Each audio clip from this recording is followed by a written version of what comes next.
What's happening, everybody? So Jack is back with part 2 of how to do a basic air. Jack, take it away. Welcome back to another day in England, guys. I just want to start off this video by saying a massive thank you to all of you that watched last week's episode. I loved reading through all of your comments and I tried to answer as many questions as I could. And I also want to say a massive thank you to all of you guys that came over to my channel. So last week we took a look at what you guys need to know before approaching your very first air.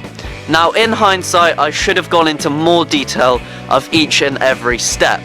I should have told you guys more about foot placement and weight distribution, but I'll try and cover that in this week's episode instead. Anyway, in today's video, I'll be going over how you go about getting into the air. I'll also be going over some of the common problems that a lot of people face when trying aerials. And of course, I'll be telling you a little bit more about myself and what surfboards I use on a regular basis. So this is the surfboard that I use. It's a 5'7" by 18.5 by 2¼ inches thick. It's a lot wider in the tail and in the nose than I would usually ride. I like to use quite performance shapes, but I bought this off a friend as I really needed a cheap surfboard. So yeah, it's basically just a standard shortboard. It's shaped by Nigel Semmons here in the UK. Standard thruster, FCS1 fin setup. Yeah, that's about it. And for reference, I am 6 foot tall, about 62 kilograms, 136 pounds, something like that. And this board is actually 22 litres of volume. So it's really low volume, it's quite thin, quite narrow, but has the wider nose for the easy paddle-ins, the wider tail. I don't really like the wider tail. I do prefer a round tail or a rounded pin, but it'll do for now. I'm getting a new board or a couple of new boards very soon, so I'll show you them in the next video. This was my very first wave. I was about 7 or 8 years old. Now, I might be smiling in this photo, but I actually hated every single second of it. And for the next 7 or 8 years after that photo was taken, I maybe surfed 2 or 3, 4 times because I hated it that much. I was not one of those people that fell in love with surfing straight away. So fast forward to the age of 14 and I was a skateboarder. I've gone through a chavvy football kind of stage and I came out on the other side as a skateboarder, a BMXer. I rode dirt bikes, downhill, you name it, any kind of action adventure sport, I was into it. So I was at the skate park one day and my friend was like, hey look, I'm going surfing tomorrow, do you want to come along? And I was like, yeah, sure, why not, you know? I've done it before when I was little, I didn't really enjoy it, but maybe it'll be different now that I'm with my friends and I'm a bit older. I'm into skateboarding, so it's kind of similar. So I text my dad and he had a friend who owned a surf shop. My dad being a surfer himself, he wanted me to get into surfing. He's always wanted me to be a surfer. So he went down to his friend's shop, picked me up a surfboard and a wetsuit, and I literally went surfing the next day and haven't stopped since. So there is a question that I see on the internet quite a lot, and it will be something along the lines of, hey, I'm 15, 16, 17, 18, and I want to start surfing. Is there any point? Will I get to a stage where I can become sponsored or professional? And the answer to that question is yes, of course. Never give up on your dreams. If you're 16, 17 years old and you want to become a professional surfer, go for it. Train the hell out of yourself and you never know what might happen. I started when I was 14 or 15 years old, and within 2 years I had my first sponsor. It was a local surf shop, and then I got picked up by Rip Curl, and then I started getting boards from Superbrand and English Shapers and a whole load of other sponsors.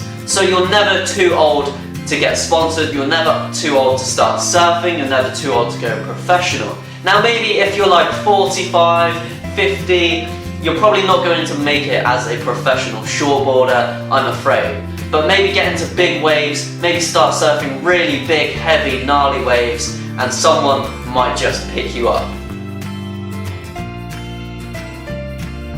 Okay, so let's get into the main part of today's video. Last week I took you guys through the basic steps on what you need to know before approaching your very first air, and in today's video I'm going to be going through how you actually get into the air. So first off, you're obviously going to need speed. I cannot emphasize how much importance speed has when it comes to doing airs. So make sure you get 3 to 4 hard pumps before attempting your air. As you get used to doing airs and you get your technique sorted, you'll find that the requirement for the amount of speed will start to go down slightly. I find now that I can do 1 pump and still have enough speed with the technique that I have to be able to do a fairly average air. Now when I was starting, I used to have to do maybe 3, 4, 5 pumps to have the speed to get me out of the wave. So don't worry if it takes you a lot of pumps, if you need a lot more speed. The time will come when you get used to it. When learning airs, the wind can also have a major help in actually getting you into the air. Now the best wind to air in is light, light, light. The lighter the better. And light onshore, or even if the wind is coming towards you, if you're regular it'll be this way, if you're goofy it'll be this way. So make sure the wind is either really, really light or completely cross-shore. Offshore wind is not good to learn airs. Once you get your technique down and you're used to doing them, it is possible, of course it's possible, but when you're learning, onshore, light winds, cross-shore is always going to be better. That is because light wind or wind coming from the sides will help your board stick to your feet, which gives you not only the boost of wind under your board, but it also helps you when it comes to landing. So you have the speed, the wind is light, it's cross-shore, it's coming towards you, there is a perfect section of white water coming towards you, but what do you do next? Now this is the hard part, this is where the technique actually comes into play. Timing is everything, you want to aim to hit the lip, the top section of the white water, a fraction later than you would if you were doing a turn. Now foot placement is very, very important. When learning, it's best to have a wider stance. I personally like to keep my back foot pretty much as far back as it can go, and I'll move my front foot forward to give me the wider stance, as this keeps you much, much more stable and gives you a higher chance to land the air. So the bottom turn coming into an air is going to be different than it would if you were doing a cutback or even a top turn or a vertical snap or something like that. Now the bottom turn is usually better shallow and mid-faced rather than a deep bottom turn. When coming into the bottom turn, your weight should be nice and low, your body should be compressed and almost tensioned like a spring. Now your board should be flat on the face of the wave, not on rail as it would be doing a turn. Having your board flat makes such a big difference when it comes to actually getting off the wave. As you're coming up towards the top of the wave, the lip, the top of the section that you're going to air off, start to release all of that tension and almost jump up out of the wave. Now if you're a skateboarder, the motion is almost the same as doing an ollie, except for the fact you don't scrape your foot up. That is more for air reverses and more technical airs. You can slightly move your foot up as you're in the air, as this will help to level out your board. Make sure you are keeping your weight centered over your feet and over your board. This is a critical part of doing an air. Make sure your weight is centered throughout the entire air. So a few common problems that a lot of people struggle with when trying to airs, including me at one time. Number one, I would have to say, is not having enough speed. Yes, we're going back to speed again. If you don't have enough speed, you're not going to get out of the wave. It's as simple as that. Make sure you have enough speed.